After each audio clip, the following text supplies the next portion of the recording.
Dalam nama Bapa dan Putra dan Roh Kudus. Amin. Semoga Allah, pangkal kebijaksanaan dan sumber cinta kasih, yang berikan rahmat kepada kita yang berkumpul di dalam namanya, sekarang saudara-saudari yang terkasih, tema permenungan kita malam ini yaitu persahabatan, atau bersahabat satu dengan yang lain, menjadi sahabat sesama, dan juga menjadi sahabat Tuhan. Menyadari kekurangan-kekurangan kita, maka kita mengawali ibadat ini dengan mohon ampun pada Tuhan dan bertekad untuk selalu rendah hati menghadapi peristiwa-peristiwa dalam hidup ini. Sabtu Lukas.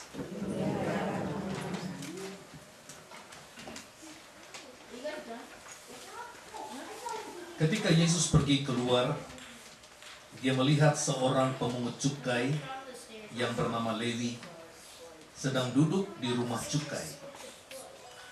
Yesus berkata kepadanya, "Ikutlah aku." Maka berdirilah Lewi dan meninggalkan segala sesuatu, lalu mengikut Yesus.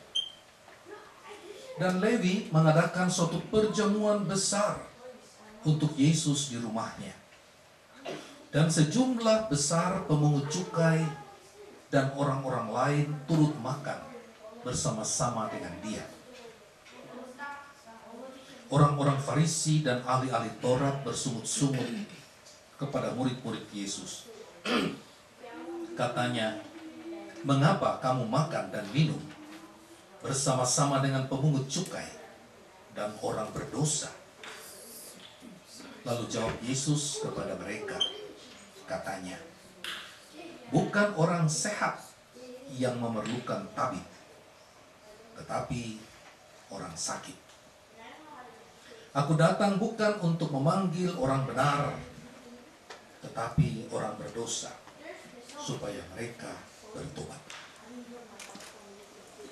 Demikianlah Injil Tuhan.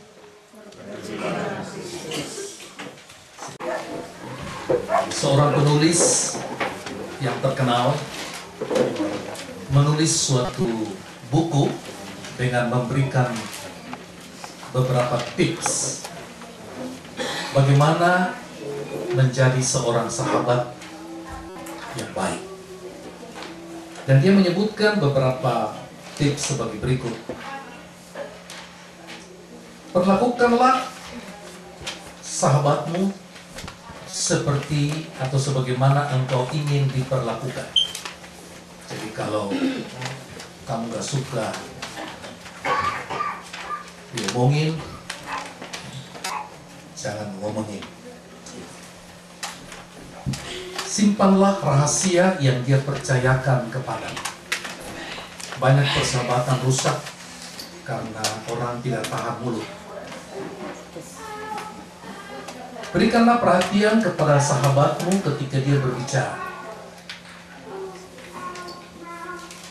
Peganglah janji-janjimu kepada dia. Kalau Anda mempunyai sesuatu, ingat untuk berbagi dengan teman. Bersikaplah jujur kepada temanmu. Dan selalu usahakan ambil giliran untuk berbuat baik kepada dia. Dalam Injil hari ini yang kita dengarkan, oleh keputusan rahmat Tuhan, Yesus memutuskan memanggil Lewi untuk menjadi salah seorang muridnya, menjadi seorang rasulnya. Dan orang ini seorang pemungut cukai. Ketika kita mendengar Yesus memilih orang-orang sederhana yang tidak berpendidikan, yang pasti banyak kekurangannya, yaitu para nelayan menjadi murid-muridnya, kita merasa terhibur bahwa kita ini juga berarti layak. Namun ketika Yesus memanggil seorang pemungut cukai, terlebih lagi kita merasa berbesar hati. Karena pemungut cukai itu seorang yang tidak disukai. Kalau ngomong jeleknya, dia punya banyak kejelekan dan dosa. Tapi Yesus memutuskan memanggil orang ini. Dia katakan kepada Levi, "Mari, ikutlah aku." Dan Levi meninggalkan kantor pajaknya dan ikut Yesus. Bukan hanya itu, dia membuat satu pesta besar dengan makanan, minuman yang berlimpah-limpah, dan dia mengundang Yesus untuk makan di rumahnya. Mungkin ada konro, ada pho, ada cumi bakar, ada sate, ada macam-macam. Belum terhitung dessertnya. Dan Yesus tidak sungkan. Dia duduk dan dia makan, dia minum, dia tidak jaim. Tahu jaim? Jaga image. Dia nggak jalan, ya. Karena dia guru besar, makannya begini. Enggak, pasti dia makan dengan lahap. Karena itu orang-orang juga mengkritik dia. Lihat itu guru pelahap, tukang makan, ya, tukang minum. Jadi Yesus itu tidak luput dari gosip. Dia buat benar pun digosipin. Memang serba salah. Ya. Orang-orang Farisi melihat itu dan mereka juga protes karena itu haram. Apabila kita makan menyentuh orang-orang yang dianggap tidak benar, kita juga ikut menjadi tidak benar. Artinya ketika kita berdoa, Tuhan tidak dengar doa kita. Kita menjadi najis. Maka mereka menegur murid-murid Yesus. Dan Yesus berkata, dia katakan apa? Bahwa bukan orang sehat yang memerlukan tabib atau dokter, tetapi orang sakit. Demikian juga Anak Manusia datang untuk menyelamatkan, agar orang berdosa itu bertobat. Di dalam sikap ini, Yesus menunjukkan satu sikap kerendahan hati yang luar biasa, sehingga dia menyamakan dirinya dengan orang yang berdosa. Dia tidak berdosa, tapi dia membuat dirinya dan gaya hidupnya menjadi sama dengan orang berdosa. Ini luar biasa, sangat luar biasa. Tapi dia mempunyai misi, supaya dengan cara itu dia bisa lebih dekat dengan semua orang. Dan Yesus menunjukkan di dalam sikap itu satu karakter yang luar biasa, yaitu karakter seorang sahabat. Kalau dia bersikap sebagai seorang rabi, pasti tidak cocok. Rabi itu tinggi sekali, tidak bisa dijamah sembarang dan tidak bisa menjamah sembarang. Tapi dia menyamakan dirinya dengan orang-orang kelompok-kelompok yang dicap sebagai orang yang tidak baik. Dan itu hanya mungkin terjadi kalau dia mempunyai karakter sahabat. Pertanyaan bagi kita, apa sesungguhnya itu seorang sahabat? Sang penulis tersebut menulis, sahabat adalah orang di mana di hadapannya engkau berani menjadi dirimu sendiri. Orang yang bersama dia engkau tidak perlu jaim.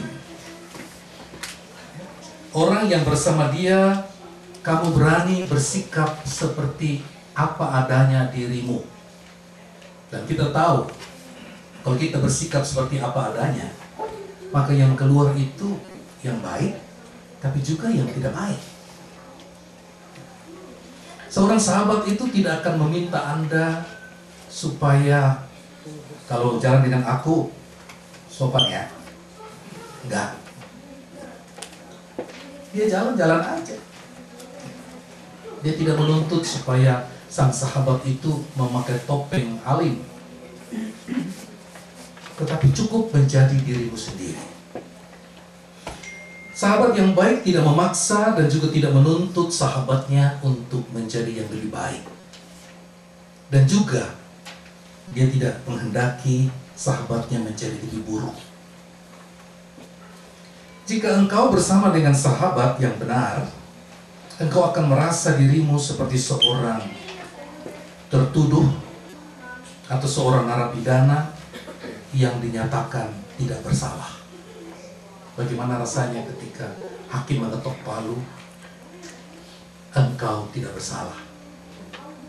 Bersama dengan sahabat sejati, kita merasa nyaman.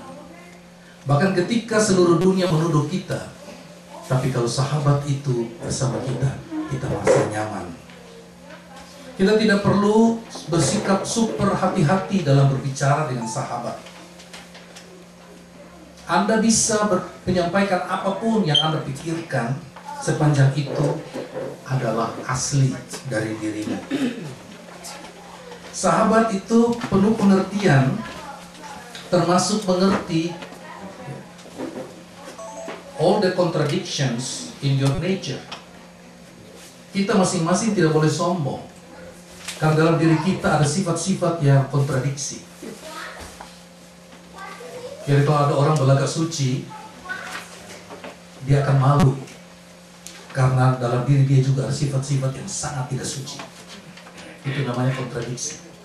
Nah, di depan seorang sahabat sejati, seorang itu tidak perlu, karena sahabat itu dia mengerti bahwa ada kalanya sahabat ini begitu saleh, tapi kadang-kadang dia juga tidak betul, dan dia ketawa.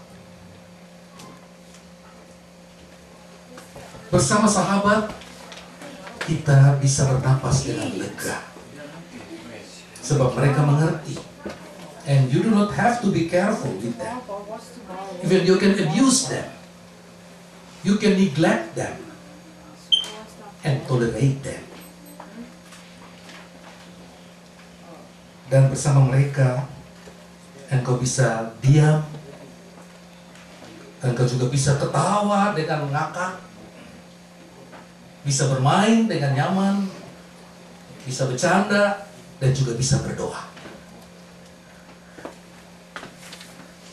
Melalui semua itu, kita akan tahu bahwa sahabat yang baik itu mengenal kita dan mengasihi kita seperti apa adanya.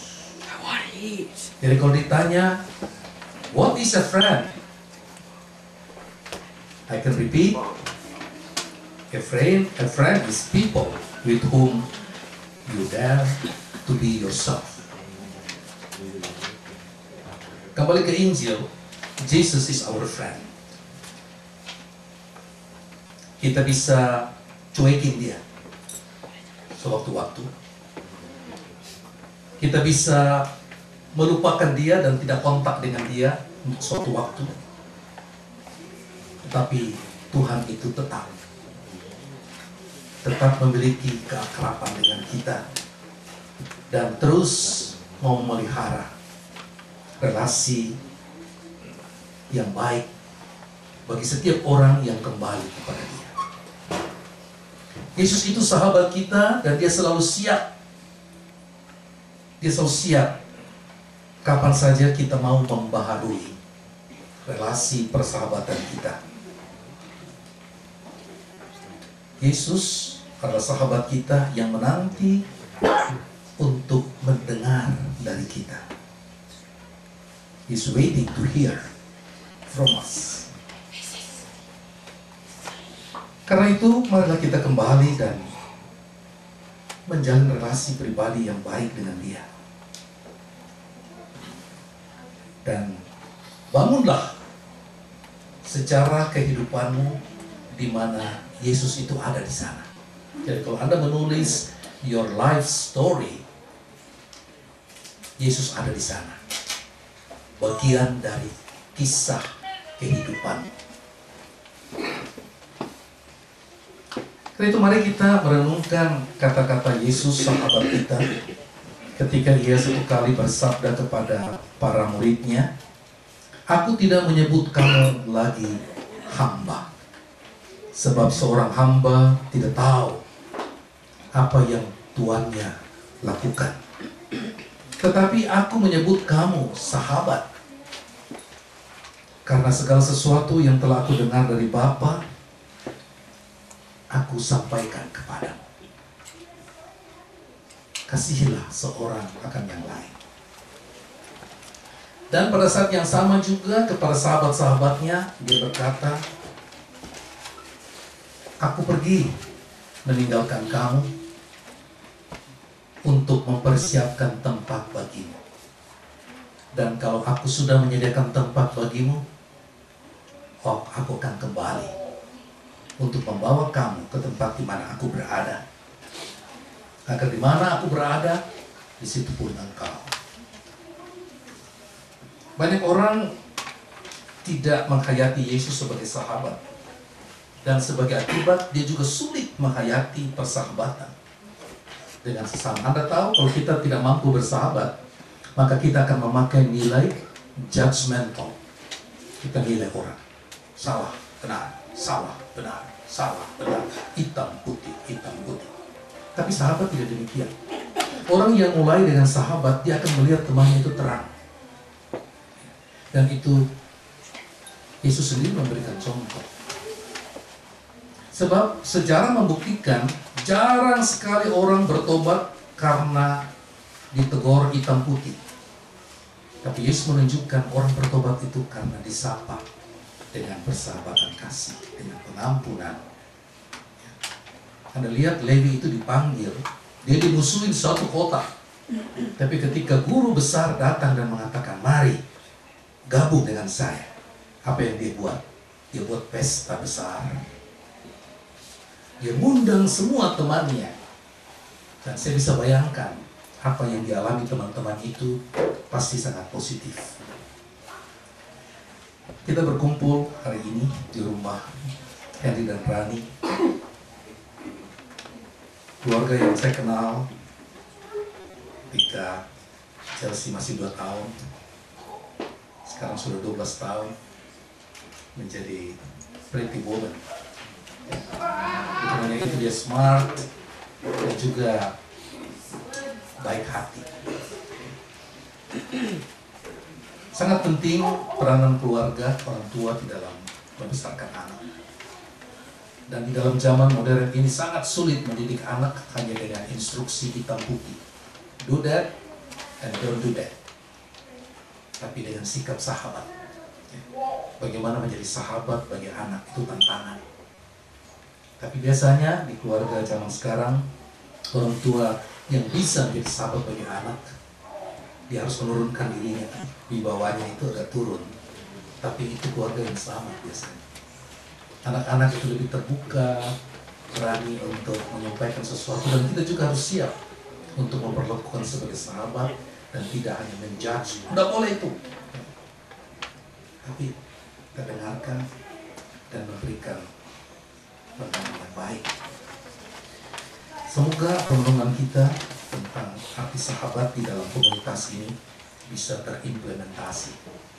Karena kebahagiaan kita dalam hidup dimanapun, apabila kita bisa menjadi sahabat dan bersahabat.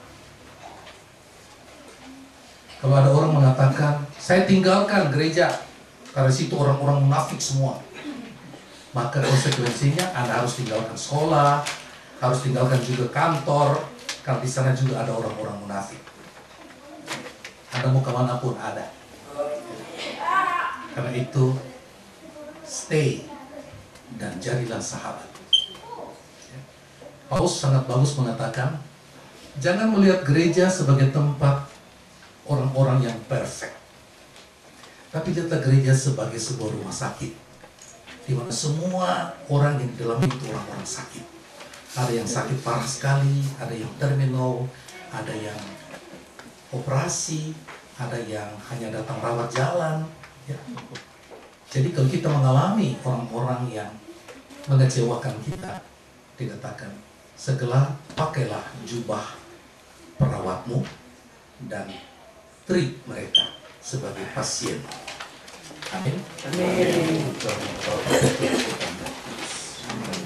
Allah yang Maha Kuasa, Bapa dan Putra dan Roh Kudus. Amin. Sampai kita sudah selesai. Syukur kepada Allah.